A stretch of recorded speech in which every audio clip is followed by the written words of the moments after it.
Bueno, entonces el día de hoy vamos a hablar sobre las manifestaciones neurooftalmológicas del paciente con neurofibromatosis. Para las personas que no me conocen, mi nombre es Alejandra García y soy residente de oftalmología en la Pontificia Universidad Javeriana. Bueno, entonces primero pues hay que hablar de qué son las facomatosis o los síndromes neurooculocutáneos, y estos pues van a ser trastornos que son hereditarios, que van a tener manifestaciones diversas y que van a tener diferentes ubicaciones, ya sea lesiones cerebrales, lesiones cutáneas, lesiones oculares o ya en múltiples órganos. Y básicamente en estos síndromes es muy importante el reconocimiento correcto de los signos y pues los síntomas neurooftalmológicos que pueden llevarnos a un diagnóstico y pues a un manejo ya oportuno. Entonces tenemos que este grupo de facomatosis está compuesto principalmente por la neurofibromatosis tipo 1 y la neurofibromatosis tipo 2. También está compuesto por el complejo de esclerosis tuberosa, el síndrome de von Hippel-Lindau, el Schuh-Weber y la ataxia telangiectásica. Sin embargo, pues se han descrito más de 60 síndromes en la literatura médica, pues que se asocian a esta condición. Bueno, en cuanto a las facomatosis, tenemos que todas las facomatosis que ahora vimos, hoy vamos a hablar solamente de la neurofibromatosis, que es un trastorno que afecta principalmente el crecimiento celular en los tejidos nerviosos. Y pues como ya sabemos, tiene dos formas principales de presentación, como son la tipo 1 y la tipo 2. Ambas pueden cursar con una afectación que va a ser segmentaria y que las manifestaciones,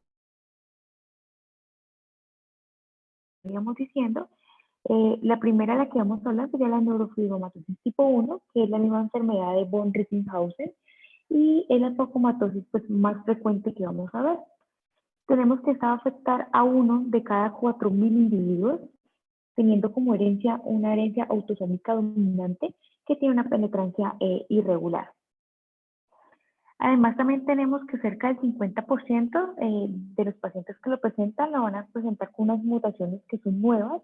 Sin embargo, pues el gen implicado es el NF1 del cromosoma 17 y pues la función normalmente de este gen va a ser de oncosupresor.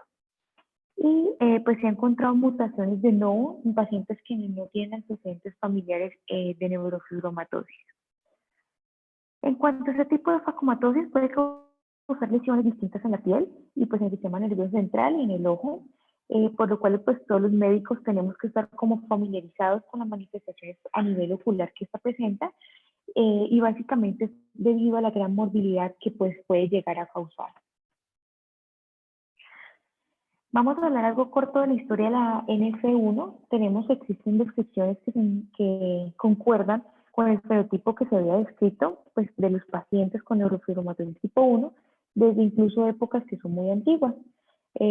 La primera vez que se describió fue en el periodo helenístico. Pero incluso hay representaciones en piedra que se han identificado desde los años 300 a.C. También existen unos escritos en 1768 donde el médico inglés Mark Akenside describe unos pacientes que se les llamaba o se les conocía como monstruos en las escuelas de Inglaterra, y se describen que estos pacientes padecían de una enfermedad que estaba asociada a la piel y que podría empezar a deformarlos. Sin embargo, pues las mayores aproximaciones fueron ya en 1849, cuando el doctor Smith describe la enfermedad. Y ya en 1882, el médico Friedrich von Recklinghausen, que era un médico alemán, describió con más precisión o con más detalle esta enfermedad, de ahí viene su nombre. En 1937, Karl Lynch, que era un oftalmólogo vietnamita, es quien asocia la enfermedad con unos amartomas en el iris y pues recibe su nombre como los nódulos de Lynch. Y finalmente, ya en 1990 se descubre el gen implicado, que era la NF1, y la proteína que codificaba, que era la neurofibromina, pues ya permitiendo ya conocer algo de la patogenia. Bueno, el gen de la NF1 se está ubicado en el cromosoma 17, en la banda 11 y en la subbanda 2 del brazo largo, y se encarga de codificar una proteína que es la neurofibromina, que se expresa principalmente en las neuronas, en las células de Schwann y en los oligodendrocitos. Esta proteína actúa como un supresor de tumores y previene lo que es un posible sobrecrecimiento celular. Esta va a necesitar una mutación somática en la segunda copia para poder que se exprese el tumor. Y pues como a modo para que sepamos, este gen es de gran tamaño y pesa cerca de unos 300 kilobases. Bueno, aquí tenemos con más detalle cómo actúa la neurofibrominas. Esta va a ayudar o va a ser un regulador negativo de la vía de señalización de RAS y básicamente va a promover su forma inactiva de RAS-GDP.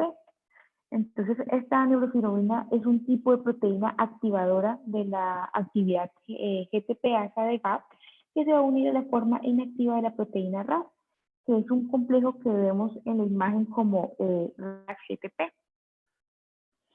Y pues, lo que va a hacer es inactivarla quedando en RAS-GDP, que es la que vemos aquí, y como consecuencia pues no existiría una proliferación ni una supervivencia celular que va a estar alterada, que es lo que normalmente debería de pasar.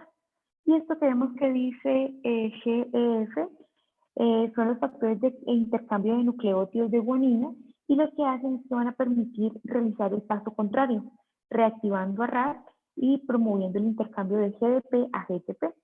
Entonces, pues básicamente la pérdida de la función de la neurofibromina va a evitar la conversión de RAS-GTP a RAS-GDP.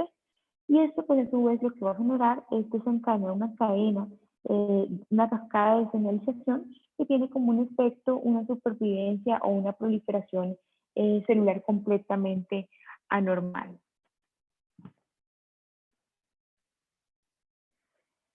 La neurofibrominas es una proteína que se expresa en las células de Schwann, en los melanocitos, en los leucocitos, en las glándulas suprarrenal y en el sistema nervioso central.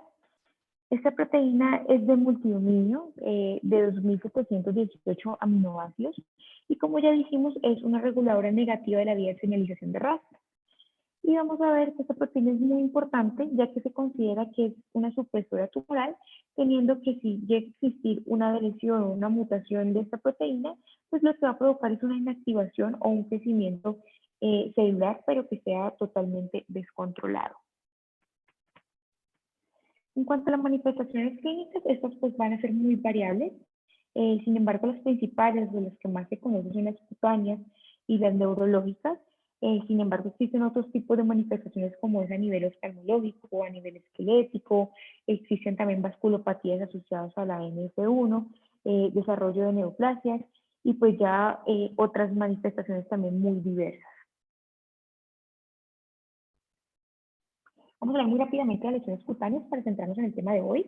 La más importante son las manchas café con leche y teniendo que es uno de los criterios o pues siendo el criterio más importante para el diagnóstico de la enfermedad. Tenemos que las manchas café con leche son un signo visible de la enfermedad que se encuentra presente desde el momento del nacimiento o puede hacerse presente ya en el momento de la niñez.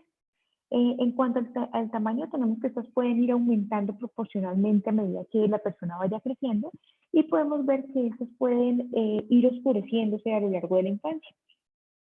Ya en la edad adulta podemos ver que pueden incluso aclarar un poco. Generalmente estas máculas pueden estar presentes en cualquier región del cuerpo, sin embargo, estas van a tratar o van a respetar el rostro y van a tener un color que es homogéneo con un borde que es totalmente liso e irregular. Y pues si nos vamos a la parte histológica, básicamente es un aumento de la melanina en los melanocitos y en los queratinocitos basales. También tenemos que existen otras manifestaciones cutáneas como es el signo de Kraus o las pélidos, que van a ser lesiones pigmentadas como unas máculas café con leche, pero estas van a ser un poco más pequeñas.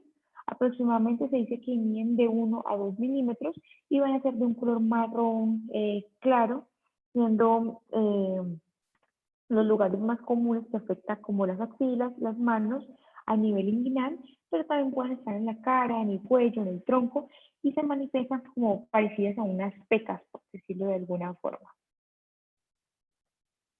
Otras manifestaciones neurocutáneas son los neurofiromas, que son tumores ya benignos que derivan de la vaina de los nervios periféricos y van a componer diferentes células como las células de Schwann, los fibroblastos, las células perineurales. También tenemos los mastocitos, los axones, las células endoteliales y pues la matriz extracelular. Estas no aparecen en la infancia como las máculas, sino que van apareciendo después ya de muchos años de vida y van a vivir en los neurofibromas cutáneos, en los subcutáneos y en los plexiformes. Tenemos que los neurofibromas cutáneos van a ser los más frecuentes que aparecen en la niñez y estos van a ir aumentando a medida que avanza la edad del paciente. Incluso pues al principio tienden a ser imperceptibles y estos pueden llegar a ser sésiles o pediculados. Esto puede ser totalmente asintomático, aunque en algunos casos pueden causar prurito. Y también tenemos que estos tienden a crecer durante la adolescencia o durante el embarazo, lo que nos lleva pues a plantear la teoría de que son hormonodependientes. Estos están presentes también en cualquier parte del cuerpo, teniendo predilección por el tronco. Después vamos a ver lo que son los neurofibromas cutáneos, subcutáneos, que también serían tumores benignos de la vaina del nervio periférico, y estos van a ser difusos en una consistencia que son más bien como elástica, con unos bordes también que van a ser totalmente irregulares. Sin embargo, pues como su nombre lo indica, son subcutáneos y son muy frecuentes en el cuello, haciendo que al principio pueda confundirse con una simple adenopatía. Y finalmente tenemos los neurofibromas plexiformes. Estos lo que hacen es que envuelven múltiples fascículos de los nervios y van a ser congénitos, pero se suelen mantener como estables hasta cierta edad, ya a una edad avanzada, donde se empiezan a manifestar. Estos pueden incluir la piel, la faz, el músculo, hueso, incluso hasta órganos, y van a tener alto riesgo de transformación maligna que puede ya causar deformidades también óseas. Los últimos pues, que acabamos de hablar son los más frecuentes, sin embargo existen múltiples presentaciones que han demostrado estar asociados a los neurofibromatosis.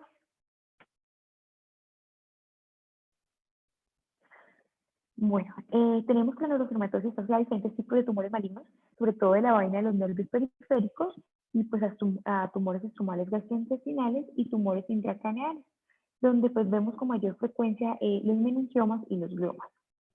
Además, pues estos pacientes van a tener una asociación con una baja capacidad como del aprendizaje. Incluso hay estudios recientes que sugieren que casi la mitad de los pacientes con neurofibromatosis tipo 1 van a sufrir un espectro de autismo o después de algún tipo de trastorno del aprendizaje. Sin embargo, pues no se ha demostrado una deficiencia específica para estos niños que tienen un coeficiente intelectual menor, aproximadamente se dice que es de unos 5 a unos 10 puntos menos. Sin embargo, pues estos déficits raramente van a llegar a ser severos. Se dice que solamente del 2 al 3% de los niños con neurofibromatosis van a recibir un tratamiento por un déficit cognitivo ya severo. También pues se ha documentado en estos pacientes un déficit disfacial, un déficit visomotor y pues en la motricidad fina y en la motricidad gruesa alterada. En cuanto a manifestaciones oftalmológicas, tenemos los amartomas melanocíticos y telepigmentario del iris. Tenemos que esto es un hallazgo muy común en la neurofibromatosis tipo 1 y pues, aunque es común, no suele ser un hallazgo patognomónico. Estos nódulos tienen una coloración que va a ser amarillenta, café clara. Además, también tiene una forma como ovalada o redonda, que tienen también como una cúpula que se proyecta de la superficie del iris. Estos van a medir aproximadamente de 1 a unos 2 milímetros, usualmente suelen ser bilaterales. Y tenemos que estos se vuelven más prevalentes a medida que avanza la edad. Tenemos que más o menos el 50% a los 5 años van a presentarlo, el 75% a los 15 años y ya el 95 al 100% después de los 30 años. Y generalmente, pues estos no van a interferir con la visión del paciente. Sin embargo, se debe hacer revisiones permanentes por oftalmología, ya que pues puede aparecer algunos signos oculares como una afectación de la órbita o como neurofibromas palpebrales, y pues están también asociados a un glaucoma en un 30% de los pacientes. En cuanto al diagnóstico diferencial, se debe realizar con nebus de iris. Sin embargo, pues tenemos que los nebus de iris tienden a ser más planos que los nódulos de Lisch y pues estos van a alcanzar a visualizarse como su elevación o como en 3D, por decirlo así. En cuanto a las manifestaciones neurooftalmológicas, tenemos los schwannomas, que son tumores benignos y que van a estar bien circunscritos de la vaina nerviosa de las células de Schwann y pues del sistema nervioso periférico, que como ya sabemos son derivados de la cresta neural. Estos tumores van a constituir entre el 1 al 6,5% de todos los tumores orbitarios y del 8 al 10% de los tumores intracraneales. Pueden presentarse de tres formas clínicas, como son los schwannomas localizados, los schwannomas en asociación con la neurofibromatosis, que es más o menos de un 2 a un 18%, y también vamos a ver una forma que son los schwannomatosis. Estos van a ser llamados también neurinomas. Estos tumores afectan a los nervios craneales, más comúnmente al nervio trigémino, lo que va a generar, pues, o puede generar es un entumecimiento facial y después va a afectar al cuarto nervio craneal y finalmente al sexto nervio craneal. Estos se van a desarrollar principalmente entre la segunda y la quinta década de la vida, van a ser raros en la niñez y no tiene predilección ya sea por sexo, ya sea femenino o masculino. Estos generalmente se van a originar de los nervios sensitivos y no de los nervios motores. Y vamos a ver que estos schwannomas se presentan como una masa que es unilateral, que va a estar bien definida y pues va a estar encapsulada. Y esta pues a su vez va a tener un crecimiento que va a ser muy lento. Los schwannomas del tercer nervio craneal pues son raros y al parecer solo se han reportado, según vi, como 45 casos en la literatura. En cuanto a las manifestaciones clínicas, tenemos que los schwannomas pueden asociarse a diplopia cuando afectan los nervios craneales, especialmente a los nervios, a nervios craneales del tercero, del cuarto y el sexto nervio. Además, también podrían causar una proptosis que va a ser insidiosa o una limitación en los movimientos oculares, pues ya sea según el nervio que está afectando o el músculo que esté comprimiendo. Raramente determina un entumecimiento o un dolor en la zona de inervación del trigémino. Incluso pues el crecimiento del tumor puede comprimir el nervio óptico y puede producir un edema de disco óptico o pues llevar a una atrofia ya secundaria. Aquí pues lo importante es recordar la acción de cada uno de los músculos y pues su inervación para saber dónde estaría el problema o cuál sería la causa del estrabismo del paciente si lo llega a presentar. En el caso del schwannoma orbitario, podría haber una compresión de los músculos extraoculares, pero como pues este tipo de tumor presenta un crecimiento que va a ser lento y que va a causar de manera sintomática por meses o incluso ya por años, lo que va a permitir que los tejidos oculares se vayan como elongando a medida que se va creciendo. Inicialmente no produce alteraciones en la motilidad ni va a producir diplopia, como tampoco pues, va a producir alteraciones del retorno venoso al comprimir pues, o a comprometer el drenaje. También tenemos que las alteraciones visuales no van a aparecer al inicio, excepto en aquellos casos de que el tumor está intracónico y pues empieza pues obviamente a comprimir el nervio óptico. Bueno, este es un caso de una paciente de 37 años que acude a oftalmología por presentar un dolor ocular en el ojo izquierdo a los movimientos del globo ocular y una disminución de la agudeza visual en el ojo izquierdo. Además, pues ella notaba una protrusión en ese sitio. La agudeza visual de ella fue de 20/20 en ojo derecho y 20/200 en el ojo izquierdo. La presión intraocular estaba totalmente conservada, la motilidad ocular también la reportaban como conservada y en los reflejos pupilares reportaban una hipoquinesia pupilar con un defecto pupilar afferente que era relativo. En la posición primaria de la mirada, la paciente presentaba una exotropia del ojo izquierdo y en la medición ya de los exoftalmos daba para 20 milímetros en el ojo derecho y para 23 milímetros en el ojo izquierdo. En el fondo de ojo del ojo derecho estaba totalmente normal y en el ojo izquierdo tenía unas papilas de borde mal definidos elevadas como hacia supernasal, con unos pliegues peripapilares radiales de una ligera ingurgitación ya venosa. En la imagen del TAC muestra una lesión que es hiperintensa, que es retroocular.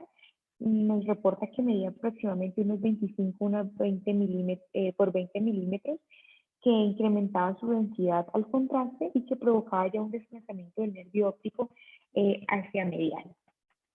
Y en la resonancia magnética mostró una lesión que era redondeada, que era hipointensa en T1 y que era ligeramente hiperintensa en T2, que provocaba un desplazamiento de los músculos intraorbitarios y del nervio óptico. Y pues en la última imagen muestra el fragmento del tejido tumoral que de acuerdo al resultado patológico reveló una existencia de un schwannoma. Entonces ya para el diagnóstico le podremos enviar al paciente unos campos visuales, poder como orientar el diagnóstico hacia dónde se encuentra la alteración o a qué parte de la vía visual se encuentra alterada. Podríamos también enviar una ecografía donde vamos a observar una lesión que va a ser bien definida con una reflectividad interna que va a ser variable. También tenemos la tomografía que podríamos visualizar una masa también bien definida. Esta masa va a tender a ser isodensa o levemente hiperintensa, y luego de que se inyecte ya el contraste endovenoso, se podría ver un realce de moderado de marcación. Pues. Pero si el schwannoma es completamente quístico, podemos ver que no va a presentar ningún realce a la aplicación del contraste. En cuanto a la resonancia magnética, se va a ver una lesión que va a producir una imagen con una baja señal en T1 y una alta señal en T2, que puede pues, realzar la forma de manera homogénea o pues, heterogénea. En cuanto al diagnóstico diferencial, varía según la localización. Por ejemplo, en los meningiomas, estos sí tienden como a aparecer en regiones similares a los schwannomas. Incluso se podría confundir por su apariencia que es totalmente similar. Sin embargo, leía que pues, tienen unos patrones de crecimiento que van a ser distintos. Existe una hiperestosis, sí, que es el crecimiento excesivo del hueso o con un engrosamiento de la cortical, y pues esta va a estar asociado más que todo a los meningiomas. Otro diagnóstico pues, diferencial sería los sarcomas pluricelulares de tejidos blandos orbitales. En cuanto a la parte microscópica, se va a presentar masas fusiformes excéntricas pues, al eje del nervio óptico, y ya históricamente hablando es posible distinguir las regiones, varias regiones entre ellas. Entonces, la primera región es la región antoniana, donde podemos observar las células que son elongadas, que son fusiformes, con un subgrupo de núcleos que se disponen en forma como de empalizada. Y las segundas regiones son las de Anthony B. Estas regiones son de menor densidad celular, y en la región Anthony B se presentan abundantes tejidos mixoides en vez de presentarse una celularidad marcada. En cuanto al tratamiento, la resección quirúrgica va a ser el tratamiento definitivo para los schwannomas de orbitario. En cuanto al pronóstico, tenemos que la probabilidad de recurrencia y la extensión intracraneal o la transformación maligna va a aumentar si el tumor pues, es altamente de contenido celular, o si pues, no se hace una resección, obviamente, en su totalidad. No se recomienda hacer cirugía de estrabismo si el paciente lo requiere, ya que pues, la resección total de schwannoma va a significar una mejoría parcial o incluso una mejoría total del estrabismo. Y como ejemplo, pues traigo esta paciente, que es una paciente que en la posición primaria tiene una hipertrofia del ojo izquierdo, con un diagnóstico ya de schwannoma de la órbita. Incluso pues se le hizo una resección quirúrgica y vamos a ver cómo se mejora notablemente su desviación. También existen otros tipos de intervenciones para estos pacientes, como la radioterapia, la quimioterapia, aunque lo que pues encontró es que la quimioterapia en estos pacientes no se tiende a usar, ya que no es del todo efectiva, y si se usa es para tratar cómo disminuir su tamaño o mantenerlo estable para en un segundo tiempo llevar a resección quirúrgica. Bueno, tenemos también los neurofibromas, que son lesiones que están compuestas de células de Schwann, de células perineurales y de fibroblastos, y estos van a infiltrar el nervio de donde está surgiendo. Se divide en subcutaneos y en plexiones, como ya lo hemos visto antes. Y los neurofibromas intracraneales, pues en tumores localizados o en tumores plexiformes. Estos neurofibromas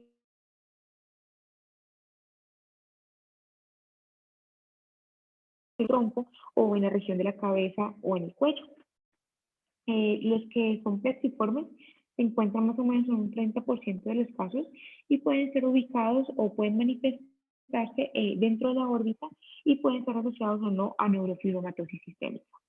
Estos neurofibromas son lesiones orbitarias que son relativamente poco frecuentes y que van a presentar aproximadamente el 2 al 4% de los tumores orbitarios. Y los neurofibromas plexiformes van a representar aproximadamente el 2% y finalmente los neurofibromas que van a estar localizados solamente sería 1%. En cuanto a la clasificación de los neurofibromas, pueden clasificarse en términos generales como tumores plexiformes, como tumores difusos o como tumores localizados. Los neurofibromas plexiformes son un tipo más común que se encuentra en la órbita y están estrechamente asociados con la neurofibromatosis tipo 1. Incluso algunos autores consideran que estos tumores son patognomónicos de la NF1 y por lo general se presentan en etapas tempranas de la vida y aparecen clínicamente como unas masas que van a ser infiltrativas y van a ser multinodulares y pues estos van a crecer a lo largo de los nervios periféricos al igual que los neurofibromas difusos. Por lo general, estos están más circunscritos y son vascularizados. Se dice que aproximadamente el 20% de los tumores van a estar asociados a NF1 y pueden sufrir ya una transformación en maligna. Tenemos que los neurofibromas difusos, pues que es una variante similar al neurofibroma plexiforme que acabamos de hablar, también van a estar vascularizados y también van a tener una naturaleza que va a ser infiltrativa. Se presenta en etapas tempranas de la vida. Estos van a demostrar una infiltración grasa subcutánea que va a llevar a que tenga un aspecto clínico como de un engrosamiento dérmico o subdérmico y se cree que estos son congénitos, aunque es posible que no sean tan evidentes en el momento del nacimiento. Tenemos que estos neurofibromas difusos se asocian a NF1 en al menos el 10% de los casos. Y pues ya por último tenemos los neurofibromas localizados o los aislados. Estas van a ser neoplasias que van a ser focales, que van a ser bien delimitadas y que se presentan típicamente en la órbita superior durante la tercera y la quinta década de la vida. Estos van a tener un efecto de masa que va a ser lentamente progresivo y con frecuencia van a empezar a involucrar ramas del nervio frontal. También tenemos que del 11 al 28% de los pacientes con neurofibromas localizados tienen antecedentes familiares o ya signos sistémicos de NF1. Estos pues rara vez van a sufrir una degeneración, una transformación maligna y pues esos tumores son menos vasculares que los neurofibromas plexiformes y que los difusos también. Y con frecuencia pues se puede diferenciar de las lesiones plexiformes y difusas mediante ya estudios de imagen. Bueno, clínicamente los neurofibromas cutáneos son tumores que son asintomáticos y que se pueden ubicar a nivel del párpado y pues estos tienden a ser blandos y como de color marrón que van a variar en pocos milímetros. Incluso pueden llegar a varios centímetros de tamaño. Las características clásicas de los neurofibromas plexiformes en el párpado es que tiene una consistencia que se describe como una bolsa de gusanos y la afectación en el párpado va a producir una deformidad que tiene más que todo como una forma de S. Los neurofibromas orbitarios se presentan típicamente con síntomas que van a ser progresivos de una masa orbitaria y que van a llevar a una proptosis. Incluso pueden llevar también a una motilidad ocular o a una tosis o también una disfunción sensorial, ya sea por un entumecimiento y con poca pues, frecuencia también va a llevar una neuropatía óptica con una disminución de la agudeza visual. Y recordemos que los neurofibromas plexiformes a menudo se manifiestan durante la primera década de la vida, mientras que los neurofibromas localizados se van a presentar entre la tercera y la quinta década de la vida. En cuanto al diagnóstico, las imágenes de los neurofibromas que son localizados van a mostrar lesiones de forma ovalada con unas márgenes que van a ser suaves y esas pueden estar o no lobuladas. En el TAC vamos a encontrar imágenes que van a ser isodensos o hipodensos pues que están en los músculos extraoculares y que van a tener un realce que va a ser variable por el contraste. Incluso en algunos textos encontré que este realce tenía la característica de un realce en forma de anillo. Y pues ya en la resonancia magnética vamos a mostrar que hay una intensidad de la señal de T1 que va a ser baja a moderada y en la señal de T2 que va a ser moderada a alta. Y esa señal pues, va a tener una forma que va a ser heterogénea. En cuanto a las imágenes de los neurofibromas plexiformes, vamos a ver que estos van a mostrar un tumor que va a ser multinodulado, multinodulado y que va a ser un nudo encapsulado y estos van a carecer de las márgenes y van a causar un engrosamiento que va a ser difuso del nervio pues, que esté afectado. Y ya en la parte histológica de los neurofibromas localizados, vamos a ver que están formados por células de Schwann, por células fibroblásticas, que son no neoplásticas, por mastocitos y por macrófagos. Aquí los núcleos vamos a ver que son fusiformes, que son pues alargados, con una forma de coma, que va a tener ya un depósito de colágeno o de estroma mixoide. En cuanto al tratamiento de los neurofibromas localizados, va a depender de la gravedad del síntoma y de la proptosis o de la parte estética ya del paciente. En una de las terapéuticas que más se usa es la extirpación rica, pues está más que todo en los que son localizados y esto se va a facilitar. Y eso básicamente es porque tiene una poca vasculatura que tienden a tener estos tumores. La resección se hace mediante una orbitotomía anterior o una orbitotomía lateral. Realmente con esta cirugía ya es suficiente o pues va a ser curativa.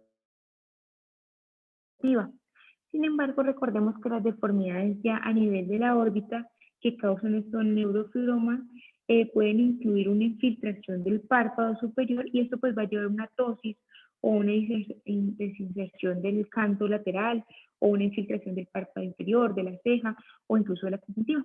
Y esto pues va a una apariencia de los pacientes que puede llegarse a mejorar por medio de cirugía, más que todo pues con un especialista ya en oculoplastia. También tenemos que los neurofibromas plexiformes son más difíciles de extirpar y esto básicamente es por su gran vasculatura y también porque no tienden a tener unos bordes que sean muy definidos. Entonces, pues una extirpación en estos pacientes puede complicarse y es común la recurrencia o la reaparición de estos tumores. Y pues eventualmente las lesiones que ya son de muy grande tamaño pueden finalmente requerir lo que es una exenteración. En cuanto al pronóstico, tenemos que los neurofibromas asociados a NF1 van a desarrollar una transformación que va a ser maligna aproximadamente en un 20% de los casos y pues estos pacientes van a requerir un seguimiento de rutina por oftalmología. Y en ausencia de neurofibromatosis tipo 1, los neurofibromas que son localizados rara vez van a experimentar una transformación que va a ser maligna, pero sí está documentado un tipo de recurrencia después de la extirpación quirúrgica. Y es por esto que se debe recordar a los pacientes o recomendar que deben de realizar un seguimiento de rutina con su oftalmólogo. Bueno, en cuanto a los gliomas, los gliomas van a ser tumores que se originan en el tejido glial, los cuales inicialmente se creían que era una especie de amartoma y se creía que este tumor era una malformación de donde estaba ocurriendo pues el crecimiento celular, pero en ese tiempo, pues con el tiempo, perdón, se fue considerando que estos podían tener una invasión de la leptomeninges, lo que hace pues que sea una neoplasia. Dentro de este tipo de neoplasias, los astrocitomas son las fuentes, están presentes en un porcentaje de aproximadamente el 40% de los tumores del sistema nervioso central. En el glioma nervio óptico se encuentra más o menos entre el 15 y el 20% de los pacientes que tienen una NF1, y usualmente son astrocitomas pielocíticos de bajo grado que pueden crecer ya sea el nervio óptico, al quiasma, al tracto óptico o incluso al hipotálamo. Y del 15 al 20% de estos pacientes que hablábamos, solamente el 40% va a desarrollar síntomas. Los los gliomas van a ser o suelen ser unilaterales, pero cuando se asocian a NF1 suele ser bilaterales más o menos en un 34%. Este glioma es un tumor que es común de la vía visual anterior, siendo el 1% de los tumores intracraneales y del 3 al 5% de todos los tumores cerebrales a la edad pediátrica. También tenemos que, aunque esos tumores pueden ser histológicamente benignos, que pueden ser asintomáticos y que pueden ser no progresivos, estos pueden generar una morbilidad, especialmente en niños que tengan una NF1 asociada, y básicamente es por una pérdida visual o una proptosis o incluso anormalidades endocrinas que están relacionadas como la pubertad precoz.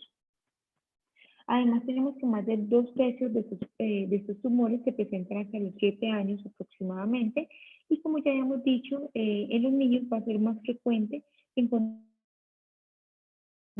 astrocitomas pielocíticos que son de características benignas. Mientras en los adultos, si lo vamos a presentar, lo más común que se presente en forma de glioblastoma, que tiende pues, a un comportamiento maligno y mucho más invasivo. En cuanto a las manifestaciones clínicas, los gliomas de nervio ópticos, a pesar de que la mayoría pueden ser asintomáticos, pueden presentar una pérdida que va a ser indolora de la visión, y pueden presentar también una proptosis o estrabismos o ya incluso también nistagmos. La pérdida visual puede ser muy variable, puede ser entre 20 y 30, incluso puede llegar a la no percepción de luces, y también vamos a encontrar defectos de los campos visuales, como son los escotomas secos centrales. Que vemos pues, que en la imagen de los campos visuales es un escotoma que une la mancha ciega con un punto de fijación. También tenemos una hemeropsia bitemporal cuando está en el quiasma, o una hemeropsia homónima, que es cuando ya estaría en la vía retroquiasmática. Y pues en otros hallazgos clínicos puede cursar con un defecto pupilar aferente, como un edema también de disco óptico más o menos en un 35%, entonces creen también que puede causar con una atrofia óptica en un 59%, con un nistagmus en un 23%, o con incluso ya pliegues coroideos en un 25%. Además, también podemos encontrar discromatopsia y pues una oftalmoplegia. Y en cuanto ya al tumor, si esto se empieza a extender hacia posteriormente, pues el hipotálamo puede presentar una pubertad precoz, puede presentar una hidrocefalia, cefaleas, náuseas, vómito, y también puede presentar diplopia, pues porque ya empieza como también a cursar con un aumento de la presión intracraneal. Bueno, para el diagnóstico va a ser importante ubicar dónde se encuentra pues, la lesión, por ende es importante realizar el paciente unos visuales, recordando lo que hablábamos ahora según la localización de la lesión. Sin embargo, ese estudio en los niños pues, va a ser muy difícil de realizar, y en la parte imageneológica está escrito que tiene un rendimiento de la resonancia magnética. Sin embargo, también se puede realizar un TAC, y esta pues va a ser muy importante para hacer un diagnóstico diferencial del glioma nervio óptico y del meningioma, porque el glioma no va a tender a presentar calcificaciones como lo hace el meningioma. En cuanto a la resonancia magnética, nos vamos a un agrandamiento que va a ser fusiforme, y un realce del nervio óptico o del quiasma o las vías retroquiasmáticas, más que todo en T1, y se verá una lesión iso o hipointenso. Y en T2 va a ser ligeramente hiperintenso, y pues si hay una extensión va a ayudar como a delimitarse ya en esta fase. En las imágenes podemos ver unos nervios ópticos que se ven con un aumento del volumen, y que es lo que se describe con un aumento del crecimiento fusiforme. Y en la imagen de arriba pues se va a ver mucho mejor que es una zona quística que rodea el nervio, y esto es lo que más que todo empieza a captar el contraste y da un volumen a ese nervio óptico. Existe también un tamizaje Y lo que nos dice este protocolo es que los niños que son asintomáticos con presencia de NF1, pues no van a requerir de neuroimágenes, pero que se debe hacer una evaluación con oftalmología completa de manera anual, por lo menos hasta los 8 años, y luego van a empezar cada 2 años por 18 o 25 años. Y estos pacientes deben tener una vigilancia en lo posible para poder encontrar un desarrollo de pubertad precoz lo más antes posible. Bueno, en cuanto al tratamiento, estos pacientes que están asociados a NF1 y están completamente sintomáticos, lo que se recomienda básicamente es un seguimiento. En cuanto a la resección, puede ser una opción de tratamiento en pacientes ya con baja visión o que ya haya una proptosis severa, o pues más que todo también es por un aspecto estético si ya hay una proptosis. Eh, o si ya también hay un ojo doloroso. Pero en el caso pues, de los gliomas del nervio óptico quiasmáticos o retroquiasmáticos, lo que leí era que eran considerados no resecables, excepto para los que eran de compuestos quísticos o exofíticos. También se ha estudiado la quimioterapia con carboplatino y con biscristina, y este es un tratamiento que se recomienda cuando hay una enfermedad progresiva, que es la evidencia radiológica, pues que tenga ya una evidencia también radiológica, pues de crecimiento tumoral, o incluso también la disminución de la agudeza visual o de la función visual, y pues ya la combinación de ambas. Eh, Esta combinación es la que más se está usando y está asociada a menores efectos adversos, es donde se hace una fase de inducción más o menos de unas 10 semanas y después se hace una fase de mantenimiento que se hace por 48 semanas. También leí que la radioterapia con gamma knife es otra opción terapéutica, sin embargo, esta debe ser evitada en los pacientes por un alto riesgo de malignidad secundaria después de la radiación o por vasculopatías inducidas también por radiación. Y existen nuevas terapias, pero pues más que todo es para la gran presencia de vasos que tiene este tipo de tumor. Y es una nueva terapia que va a tratar de controlar el aporte nutricional del tumor. Una de estas terapias es con bevacizumab, que es un anti-VEGF que va a disminuir la permeabilidad vascular, haciendo pues que disminuya también el crecimiento tumoral.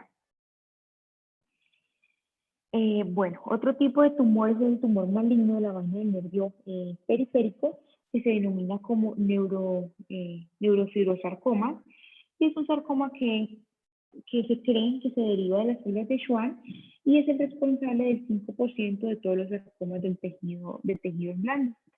El riesgo de presentarlo es mayor en áreas donde se encuentra ya un neurofibroma plexiforme, preexistente, y pues es cuando existe una deleción completa del gen o si ya hay algún antecedente de radioterapia en el paciente.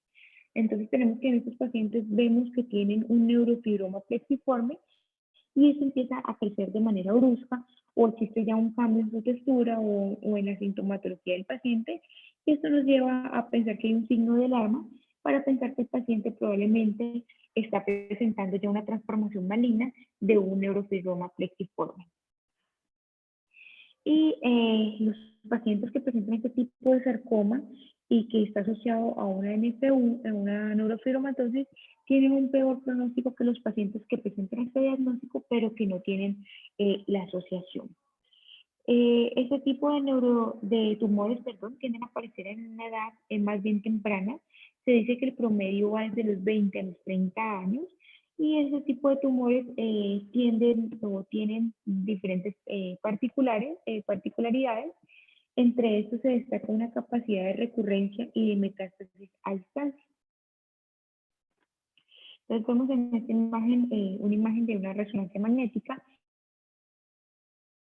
donde observamos un paciente de 12 años con una neurofibromatosis tipo 1 y que tiene una extensa masa a nivel orbitario que está generando ya un exooftalmos, un microoftalmos y un rechazo del nervio óptico en la órbita derecha. Y pues para cerrar con NF1, seguir con la tipo 2, recordemos los criterios clínicos para realizar un diagnóstico de la neurofibromatosis tipo 1. La idea es que si existen dos o más de estos criterios clínicos, se realice un diagnóstico y pues van a ser 6 o más manchas café con leche mayores de 5 milímetros en pacientes prepúberes y mayores de 15 milímetros en pacientes pospúberes. Si tenemos dos o más neurofibromas de cualquier tipo o un neurofibroma plexiforme, otro criterio es el signo de Kraut positivo, que ya lo vimos anteriormente, o también si tenemos o si hay presencia de un glioma de nervio óptico, o cuando hay dos o más nódulos de Mitch. También tenemos que si existen en el paciente lesiones óseas que sean típicas de estos pacientes, o cuando ya existe antecedente de neurofibromatosis tipo 1 en padres o pues en hermanos. También tenemos que cuando, no, perdón, entonces con dos o más criterios de estos, vamos a realizar ya un diagnóstico. Bueno, vamos a hablar de la neurofibromatosis tipo 2. Este es un poco más corto, ya que, ya que las diferentes manifestaciones que tienen esta entidad no son tan distintivas como lo vimos con la NF1. Tenemos que esta condición es un síndrome hereditario, siendo también de herencia autosómica dominante. Sin embargo, esta condición, al igual que la NF1, tiene un amplio rango de mutaciones de manera espontánea, por lo cual puede existir un individuo que no pues, lo presente de nuevo sin ninguna historia familiar. La incidencia es de una persona en 33.000 aproximadamente. Tienen una alta pues, penetrancia y no tiene diferencia en la proporción de hombres y de mujeres. Ni tampoco se va a ver afectado por la raza o por la etnia del paciente. Y es 10 veces menos común que la neurofibromatosis tipo 1. En cuanto a la genética, se encontró que el gen de la neurofibromatosis tipo 2 está localizado en el cromosoma 22, en el brazo largo de la banda 12 y en la subbanda 2, que va a codificar una proteína que es citoesquelética y que también es supresora pues, de tumores, que se llama merlina.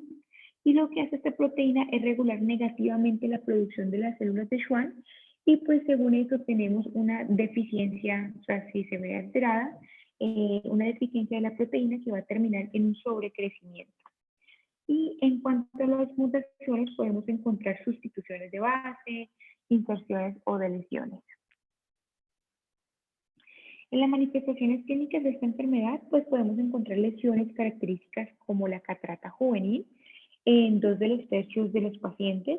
También tenemos las opacidades del cristalino que van a formar generalmente o se van a formar antes de los 30 años de edad y que pueden ser subcapsulares posteriores, corticales o ya mixtas. También tenemos que estos pacientes van a presentar otros tipos de manifestaciones como son los neurofibromas en poca cantidad, también meningiomas, y estos meningiomas pueden estar intracraneales en diferentes localizaciones. En especial, pues en nuestro tema de interés serían los meningiomas de nervio óptico, como lo podemos pues, ver en la imagen inferior a la derecha. Otros tumores son los gliomas o los schwannomas, especialmente el neurinoma del acústico o los schwannomas vestibulares, que incluso uno de los criterios diagnósticos y que cuando crece puede comprimir el sexto nervio craneal y va a empezar pues, a presentar una diplopia. Estos pues, van a ser de crecimiento lento y los síntomas que van a dar es cuando ya lleva mucho tiempo o cuando ya tienen un gran tamaño. Como síntomas, pues podemos encontrar la pérdida de la audición, por lo general va a ser esta gradual, también puede estar acompañada de tinnitus, de inestabilidad, de vértigo, incluso de entumecimiento facial.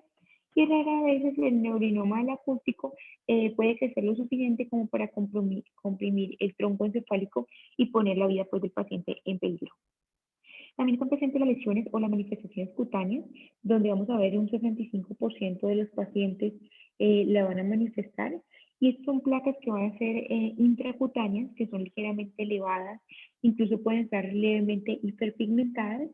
Y pues otra de las características cutáneas son las elevaciones que vemos en la imagen, que son características de los schwannomas de los tractos nerviosos. Estos pueden ser totalmente asintomáticos o pues ya dependiendo de su localización pueden causar alguna disfunción funcional. Acá las lesiones oculares son a menudo la primera manifestación de la enfermedad. En el examen del fondo de ojo van a ser frecuentes las membranas epirretinianas y también es relativamente común los amartomas combinados de la retina y del EPR. Los defectos motores oculares se ven o se van a encontrar alrededor del 10% aproximadamente. Y algo que se me olvidaba es que los schwannomas en NF2 son benignos y no tienen riesgo significativo de malignización. ¿Cómo se observa? Pues en los pacientes con NF1, excepto pues en aquellos que tengan antecedentes de radioterapia. Y finalmente, en un estudio retrospectivo de 83 pacientes con NF2, demostró que las mutaciones asociadas a la enfermedad sistémica grave van a resultar con una mayor prevalencia de las manifestaciones oculares de NF2. Esto incluye atrofia óptica, amartomas, membranas epirretinianas, como ya lo dijimos, y con las cataratas en etapas tempranas de la vida. En cambio, los nódulos de Lynch no se asocia típicamente con los pacientes de NF2 como sí con los pacientes de NF1. Y entre las manifestaciones neurooftalmológicas de la NF2 se encuentra el edema de la papila, que va a ser secundario pues, a un aumento de la presión intracraneal de los tumores del sistema nervioso central. Tenemos también la displasia del nervio óptico y también tenemos meningiomas de la vaina del nervio óptico.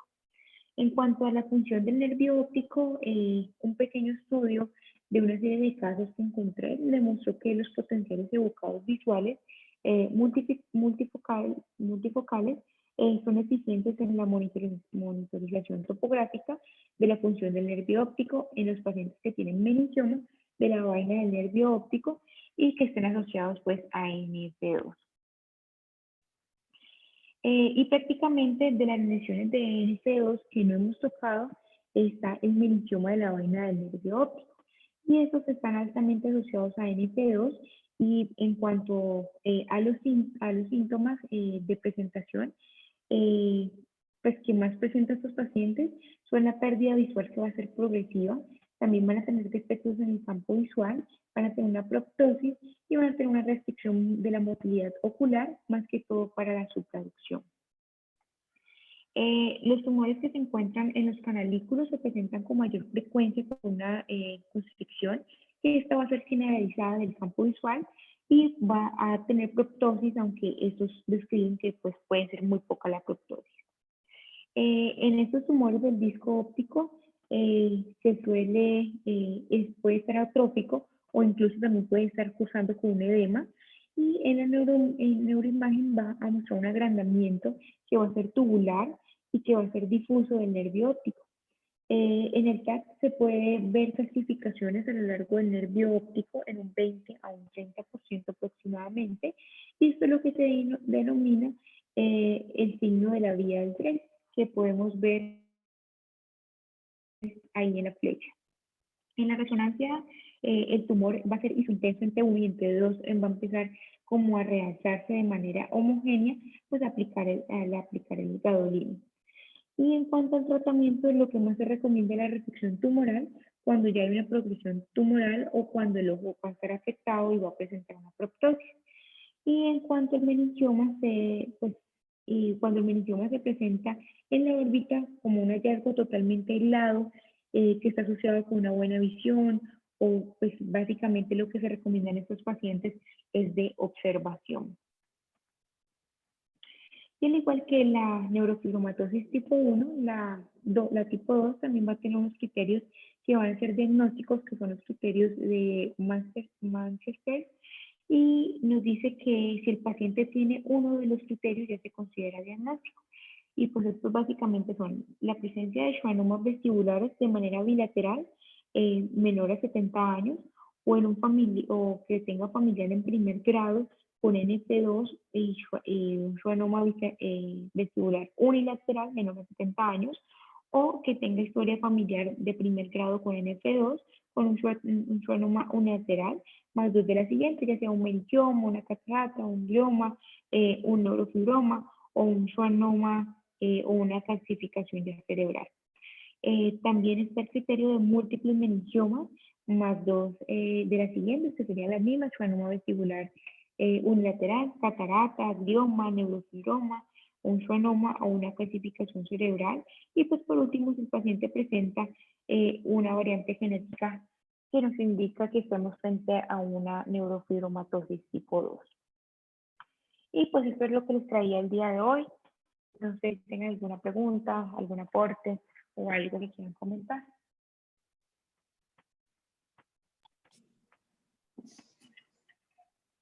Gracias, Alejandra. Pues es un tema muy importante para todos, no solamente para los residentes de oftalmología, sino también para los estudiantes de medicina, ya que la neurofibromatosis es una enfermedad sistémica y debemos estar pues familiarizados con las alteraciones que puede dar a nivel ocular para que estemos en constante vigilancia de estos pacientes. Generalmente los neurólogos a cargo de ellos mandan a una valoración anual por oftalmología, pero es importante porque a veces el paciente no tiene el diagnóstico todavía. Entonces puede que nosotros seamos quienes encontremos alguna manifestación ocular que indique la presencia de esta enfermedad, sobre todo en los niños que pueden tener las manchas en piel y a veces empiezan a hacer manifestaciones oculares como disminución de la agudeza visual. En ocasiones los gliomas son hallazgos incidentales en las resonancias y en ocasiones son sintomáticos, con disminución de la visión y con incluso proptosis. A veces pueden ser gliomas de nervio o de quiasma óptico. Entonces la vigilancia es con la agudeza visual, con el campo visual, con el aspecto de los discos ópticos y con la imagen. ¿Tienen alguna pregunta para Alejandra?